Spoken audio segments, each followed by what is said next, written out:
Hello friends, आप सभी का स्वागत है आपके अपने चैनल टारगेट विथ मुकेश में।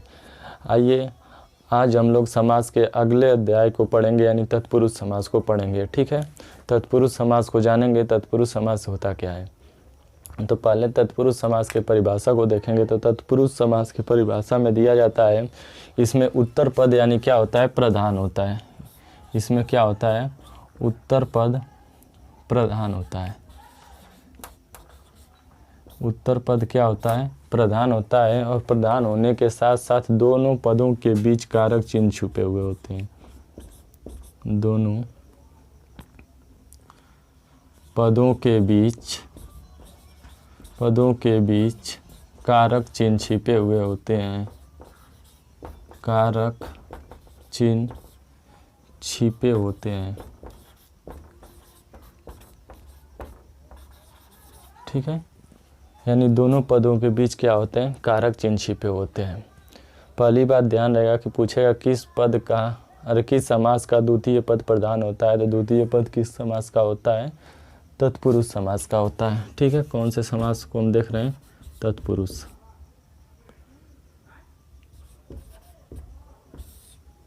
समास। ठीक है, यानी द्वितीय पद इसका क्या होता है, प्रधान होता है। और दोनों पदों के बीच क्या होता है, कारक चिन्ह छिपे होते हैं। जैसे बोला जाए, उदाहरण के तौर पे गंगा तट, समास विग्रह करेंगे तो क्या होगा, गंगा का तट। देखिए जो का है ये क्या है, कारक चिन्ह है। कारक चिन्ह है, यानी दोनों के बीच में कारक चिन्ह क्या होते हैं, छुपे होते हैं। ठीक है, दूसरा होता है चिड़ी मार। चिड़ी मार, तो इसका जब समास विग्रह करेंगे तो क्या होगा, चिड़ी को मारने वाला। ठीक, चिड़ी को मारने वाला। देखिए जो को है क्या है, कारक चिन्ह है। ठीक, वैसे ही देखिए और देखिए युधिष्ठिर। युधिष्ठिर युद्ध में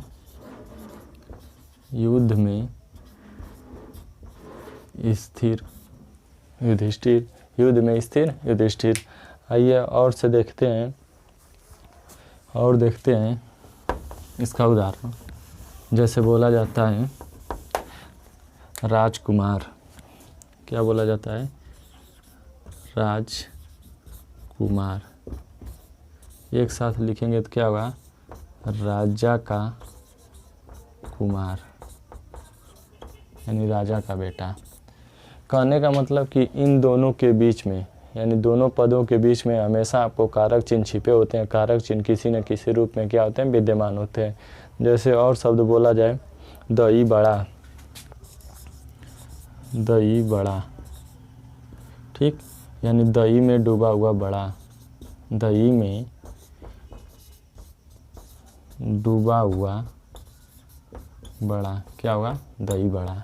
और देखिए और से उदाहरण को देख लीजिए। और उदाहरण राष्ट्रपति, राष्ट्र का प्रमुख है पति। राष्ट्रपति, राष्ट्रपति राष्ट्र का पति। ठीक, राष्ट्रपति किसी न किसी रूप में देखिए हमेशा क्या है, का है, यहाँ पे कारक चिन्ह है, यहाँ पे में है, यहाँ पे का है। किसी न किसी रूप में आपको विद्यमान मिलेंगे कारक चिन्ह, यानी कारक चिन्ह जहाँ पे आएगा वहाँ पे क्या हो जाएगा, तत्पुरुष समास। अगले हम समास को देखते हैं, द्विगु समास को।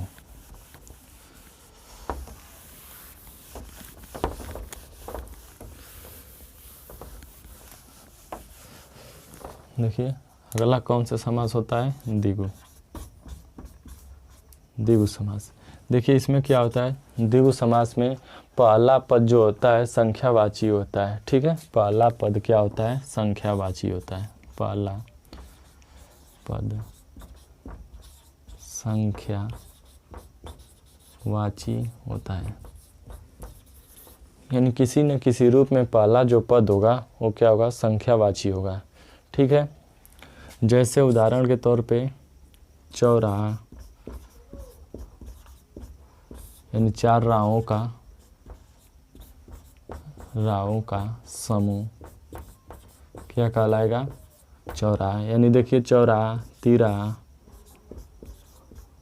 ठीक, पंचमुखी,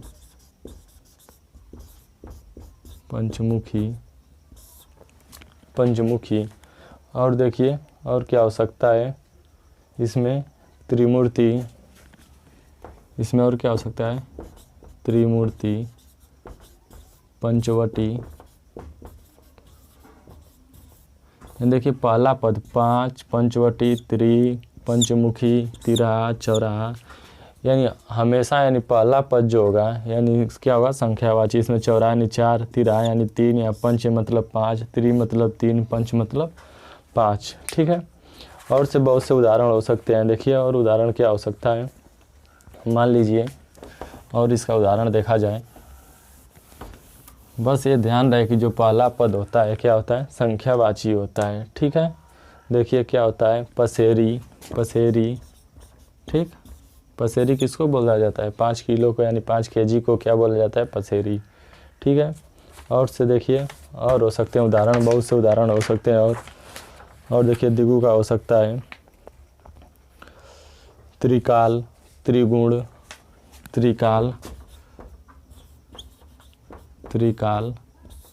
त्रिगुण, ये क्या सब है? संख्यावाची हैं। यानी पहला पद देखिए पसेरी 5, 3, फिर 3, ठीक। हमेशा रूप से क्या होंगे? जो विद्यमान होंगे, संख्यावाची किसी न किसी रूप में होंगे। आइए अब नेक्स्ट समास को देखते हैं। नेक्स्ट समास क्या होता है हमारा? कर्मधारय समास।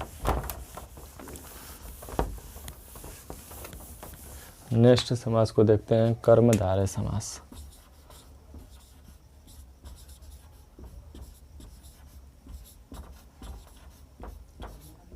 कर्मधारय समास। देखिए कर्मधारय समास में होता क्या है? कर्मधारय समास को देखेंगे तो पहला पद जो होता है, इसका पहला पद विशेषण होता है, ठीक। और दूसरा पद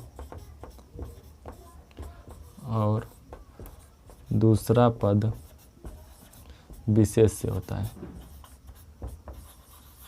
ठीक। पहला पद विशेषण होता है और दूसरा पद क्या होता है? विशेष्य होता है। जैसे अगर बोल दिया जाए कि काली गाय,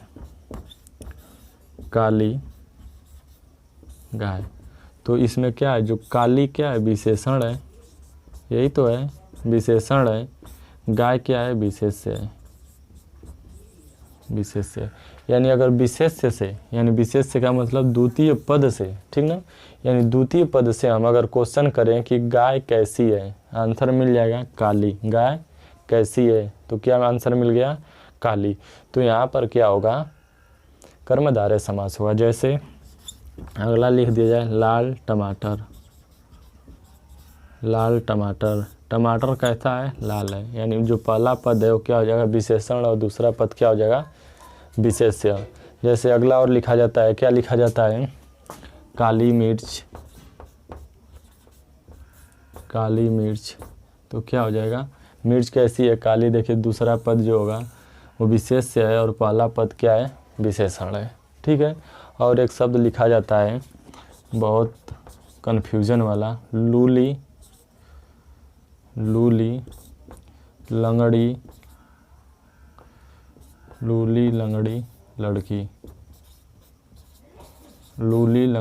लड़की, ठीक। ये बहुत केस में क्या हो जाता है? गलत हो जाता है। जैसे क्या है? लूली लंगड़ी लड़की, तो क्वेश्चन करिए कि लड़की कैसी है, तो आपका आंसर मिल जाएगा लूली लंगड़ी। यानी यहाँ पे लूली लंगड़ी जो है वो क्या हो गया? विशेषण हो गया, ठीक। और जो लड़की है क्या? विशेष्य है, ठीक। आइए और एक होता है, और उदाहरण को देखते हैं। और उदाहरण होता है नीला कमल, कमल कैसा है? नीला है। यानी कमल कैसा है? नीला है। आपको क्या मिल गया? विशेषता मिल गई। दूसरा होता है नीलोत्पल, इसमें भी क्या है? कर्मधारय समास है, बहुत ज़्यादा पूछे जाना, यानी वेरी वेरी महत्वपूर्ण। ठीक, वेरी वेरी महत्वपूर्ण है, वेरी। ठीक, आइए कर्मधारय के बाद कर्मधारय में और होता है, जैसे होता है चूड़ामणि।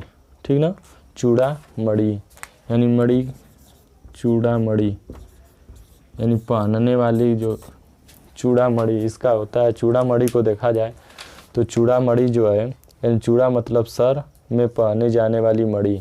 चूड़ा का मतलब, इस चूड़ा का मतलब होता है क्या, सर में पहनने जाने, सर। ठीक, सर में, यानी मणि मतलब पहनने वाली टोपी, यानी सर में पहनने वाली टोपी चूड़ामणि। चूड़ामणि में कौन सा समास है, कर्मधारय समास। ठीक है, आइए नेक्स्ट समास को देखते हैं। इसके बाद द्वंद्व समास को देखा जाता है। द्वंद्व समास, द्वंद्व समास। ठीक, द्वंद्व समास का दोनों पद प्रधान होता है, यानी इसमें पूछ लेगा दोनों पद प्रधान होता है। दोनों पद क्या होता है, प्रधान होता है, यानी दोनों रूप इसमें, दोनों पद क्या होंगे, मुख्य ही होंगे। जैसे और इनके बीच, यानी दोनों पदों के बीच, दोनों पदों के बीच, दोनों पदों के बीच योजक चिन्ह। ठीक ना, योजक चिन्ह, योजक चिन्ह, योजक चिन्ह ऐसे बना होता है। योजक चिन्ह तथा और छुपे होते हैं, तथा और लगे होते हैं, बोल सकते हैं लगे होते हैं। ठीक, यानी जहाँ पर आपको योजक चिन्ह दिखाई दे दिया और दिखाई दे दिया दोनों पदों के बीच में, वहाँ पर क्या हो जाएगा, द्वंद्व समास हो जाएगा। जैसे बोला जाता है माता पिता। ठीक, बोला जाता है माता पिता, माता पिता, यानी देखिए यहाँ पे बीच में क्या मिल गया आपको, यही तो है हमारा योजक चिन्ह, यानी बीच में क्या मिला, योजक चिन्ह। चाहिए इसको बोल सकते हैं माता और पिता। दूसरा बोला जाता है भाई और बहन, भाई और बहन, यानी इनके बीच में क्या मिला, और मिला, और मिलने के साथ साथ क्या हो जाएगा, द्वंद्व समास हो जाएगा। ठीक है, द्वंद्व समास हो जाएगा। द्वंद्व में और देखिए क्या होता है द्वंद्व समास में, जैसे आजकल, नर नारी, आजकल, आजकल, दिन रात, नर नारी, नर नारी, इसमें कौन सा समास होगा, द्वंद्व समास। यानी जहाँ पर आपको योजक चिन्ह और के दोनों पदों के बीच में दिखाई दिया, तुरंत का आपका आंसर होगा द्वंद्व समास। ठीक है, आइए एक समास और बचा है, उसको भी हम लोग देख लेते हैं। यानी एक समास कौन सा बचा है, बहुब्रीहि समास, उसको भी देख लेते हैं। बहुब्रीहि समास, आइए बहुब्रीहि को देखते हैं। बहुब्रीहि समास, बहुब्रीहि समास में क्या होता है कि दोनों पद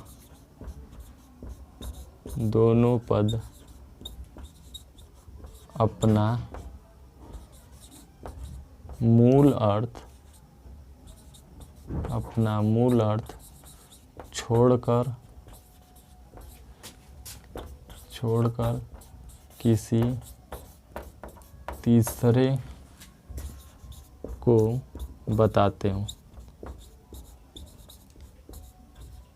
ठीक, यानी वो अपना मूल अर्थ छोड़ देते हैं, यानी दोनों जो पद होते हैं वो अपना अर्थ नहीं देते, यानी मूल अर्थ जो उनका होता है वो नहीं देते हैं और किसी तीसरे को दर्शाते हैं। जैसे बोला जाए उदाहरण के तौर पे दशानन, दशानन, दशानन यानी 10 आनन, यानी 10 मतलब 10। ठीक, आनन मतलब मुख, यानी इसका मूल अर्थ है ही तो हुआ 10 मुख, यानी 10 मुख है तो 10 मुख किसका है, अर्थात रावण का है। यानी दोनों पद अपना मूल अर्थ छोड़ के किसी तीसरे की अर्थ देते हैं। जैसे होता है दशानन किसको बोला जाता है, रावण को। ठीक, और होता है वीणा पाणी, वीणा पाणी, वीणा पाणी किसको कहा जाता है? सरस्वती जी को कहा जाता है।